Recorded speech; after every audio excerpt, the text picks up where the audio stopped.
जैसा कर्म करोगे वैसा फल देगा भगवान, यह है गीता का ज्ञान। पहचानो, सीतापुर के निर्मल बोल रहे हैं भैया। अपने बच्चन तेने हम बताया न है, जो बच्चा जैस काम करी वही सुई का इनाम मिली। कर्म करो, फल के चिंता बिल्कुल न करो। फल हम सब लाग धर लेना है। दिन भर काम करो, जैस काम करियो वैस फल दे आप।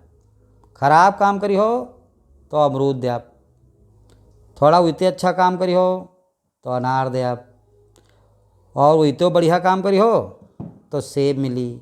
और अगर दिन भर में सबसे बढ़िया काम करी हो तो सबसे महंगा फल मिली, ड्रैगन फ्रूट। यह प्रकार भैया भगवानों करत हैं। जो कोई जैस कर्म करत है वैसे फल देते हैं। तो फल की चिंता न करो कोई, जैसा कर्म करी हो वैसा फल मिल जाए। और बाकी जब तुम्हें तेरे पैसा हो तो फल खरीद लो, कर्म करते रहो, फल मिल जाए चौराहे पर यहाँ। बाकी पहचान लगे हुई हो।